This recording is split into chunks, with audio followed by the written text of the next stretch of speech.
Hello friends, welcome back my YouTube channel mister R Sharma. तो दोस्तों, हम व्याकरण सीरीज लेकर आए हुए थे जिसमें आपको समास तक करवा दिया था मैंने कि समास क्या है, जिसमें आपका शब्दों का निर्माण की बात की थी। शब्दों का जो निर्माण प्रक्रिया है वो 3 प्रकार से की जाएगी: उपसर्ग, प्रत्यय और समास। तो समास का पहला जो लेक्चर है, पहला जो भाग है, उसमें मैंने आपको करवा दिया कि समास का जो वर्गीकरण है वो कितने प्रकार से किया जाएगा। उसमें मैंने आपको 3 प्रकार से समास का वर्गीकरण बताया था। एक बताया था प्रधानता के आधार पर, एक बताया था कामता प्रसाद जी के अनुसार, और एक सामान्य समास का वर्गीकरण। अगर आपसे पूछ ले कि समास के भेद कितने होते हैं, तो समास के कुल भेद मैंने आपको बताए थे कि समास के कुल भेद 6 होते हैं, जिसमें से मैंने आपको कौन कौन से करा दी थी। अव्ययी भाव समास करवा दिया है और दूसरा करवा दिया है तत्पुरुष समास। ठीक है, इतना आपने ध्यान रखना है। आज जो 2 चीज़ें हो गई, ये पहले वाली कौन सी लिख देता हूँ मैं यहाँ पर। एक तो हो गया आपका अव्ययी भाव समास और दूसरा हो गया आपका तत्पुरुष समास। जिसने ये वीडियो नहीं देखी हुई है तो आप पिछली वीडियो देख सकते हैं। इसमें मैंने आपको करवा दिया कि समास क्या चीज़ है, किसे कहते हैं, उपसर्ग क्या है, प्रत्यय क्या होते हैं, इनके बारे में बात पिछली वीडियो में हो चुकी है। और अव्ययी भाव समास तथा तत्पुरुष समास, इन दोनों के बारे में भी चर्चा हो गई थी। अव्ययी भाव समास कौन सा था? जिसका प्रथम पद क्या था? प्रधान होता है, अव्यय होता है, अविकारी होता है, या उपसर्ग लगे होते हैं, या समस्त पद क्रिया विशेषण का कार्य करता है, या फिर शब्द की आवृत्ति होती है। उसमें हमने अव्ययी भाव बताया था। तत्पुरुष क्या था? जिसका दूसरा पद प्रधान होता है तथा कारक विभक्तियों का लोप होता है। तत्पुरुष समास के जो उपभेद है वो हमको 6 मुख्य रूप से 6 होंगे तत्पुरुष समास के उपभेद। एक अन्य बताया था आपको, नया तत्पुरुष समास। आज जो हम तीसरा करेंगे, तीसरा है कर्मधारय समास। कर्मधारय समास, ठीक है। तीसरा कौन सा है? कर्मधारय समास। कर्मधारय समास किसे कहते हैं? इसमें ध्यान रखना है, जो कर्मधारय समास में, इसमें भी क्या है? दूसरा पद प्रधान होता है। क्या है? इसमें भी दूसरा पद प्रधान होता है। और जो कर्मधारय समास है उसमें क्या है? दोनों पदों के बीच। कर्मधारय समास में क्या है? दोनों पद। समास में क्या है? 2 ही पद होते हैं। तो कर्मधारय जो समास है इसमें क्या है? दोनों पदों के बीच या तो क्या होगा?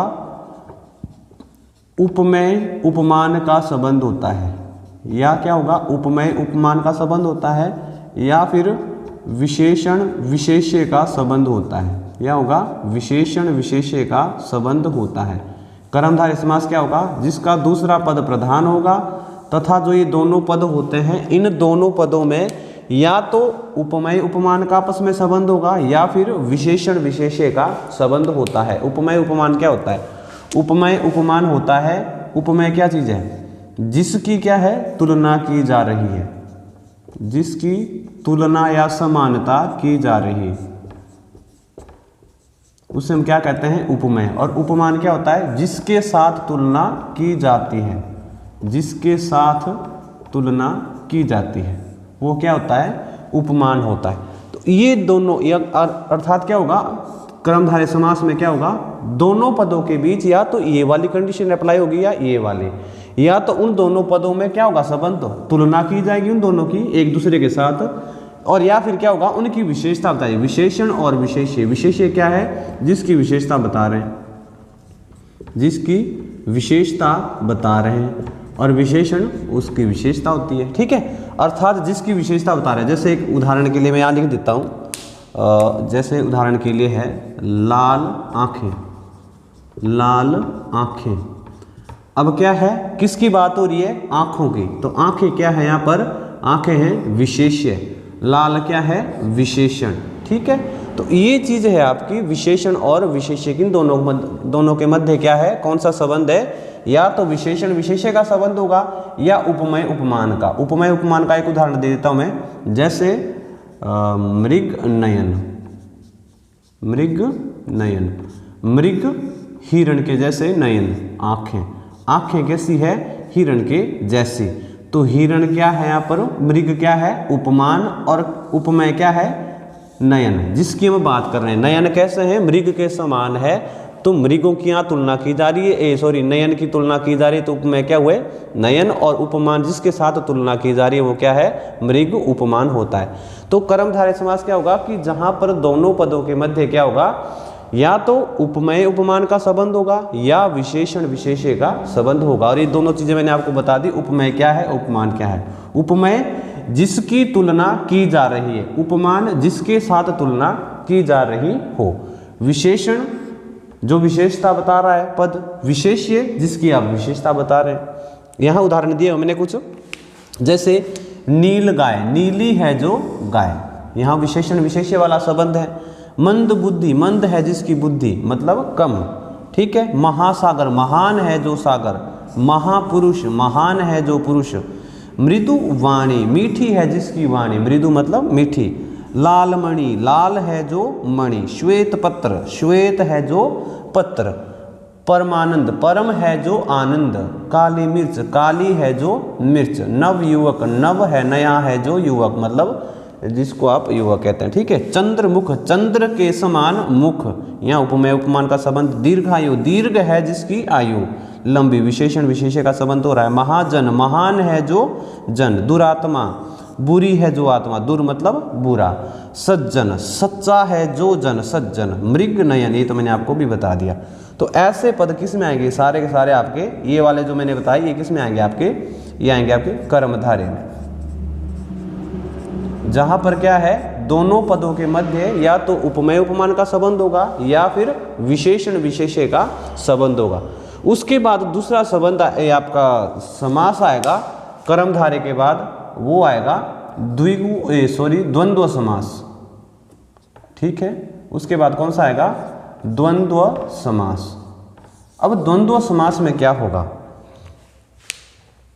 द्वंद्व समास में क्या चीज होगी। द्वंद्व समास क्या होता है, जहां पर क्या है दोनों पदों की प्रधानता रहती है। द्वंद्व समास क्या होता है, जहां पर दोनों पदों की प्रधानता रहती है उसे हम क्या कहते हैं भाई, उसे कहते हैं द्वंद्व समास। जहां पर दोनों पदों की क्या है, प्रधानता बराबर रहती है उसे हम क्या कहेंगे, द्वंद्व समास।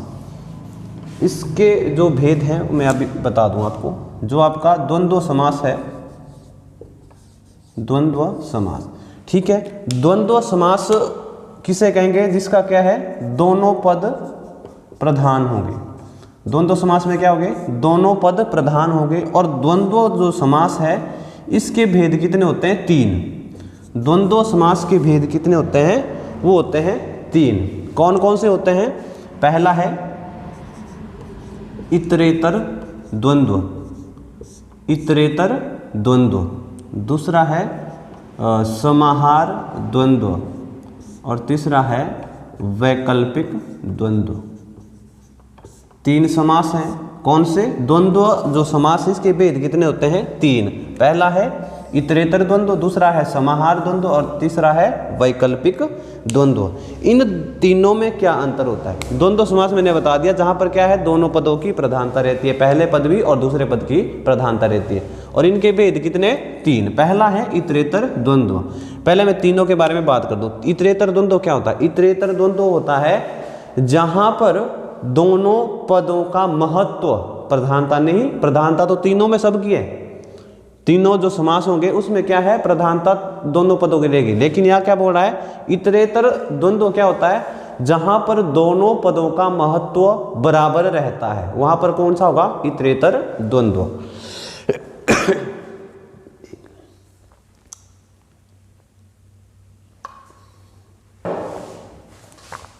इतरेतर में क्या बोल दिया, जिसमें क्या है, दोनों पदों के मध्य क्या है, या दोनों पदों का महत्व बराबर होगा। उदाहरण के लिए जैसे माता पिता, महत्व दोनों का बराबर है। देश विदेश, राधा कृष्ण, गौरी शंकर, राम कृष्ण, धनुष धनुर्बाण है, यहाँ पर ये पहले ही पूछा हुआ है, ध्यान रखना, ठीक है।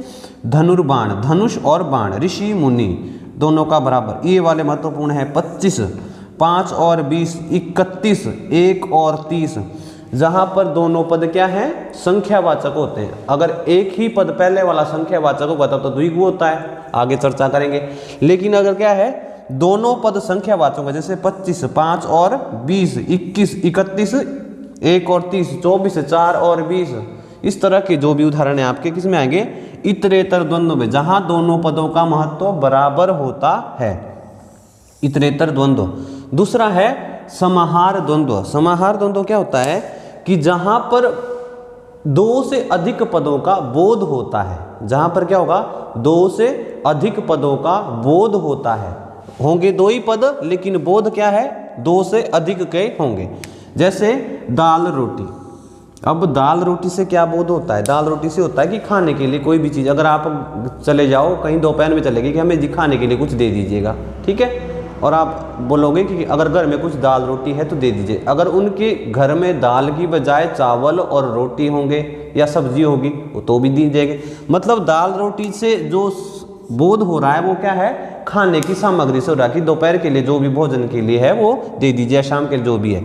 उसके बाद घर द्वार, इसी का बोध हो रहा है। अन्न जल, रुपया पैसा, कूड़ा कचरा, चाल चलन, पेड़ पौधे, धन दौलत, मतलब ऐसे शब्द जो क्या करें, आपको दो से अधिक पदों का बोध कराते हैं। उन पदों को हाथ पांव हो गए, ठीक है, कि हाथ पांव। अब बात करते हैं हम कि क्या है, जब हमें क्या है कारखानों में काम करना होता है तो अपने हाथ पांव बचाकर काम करना चाहिए।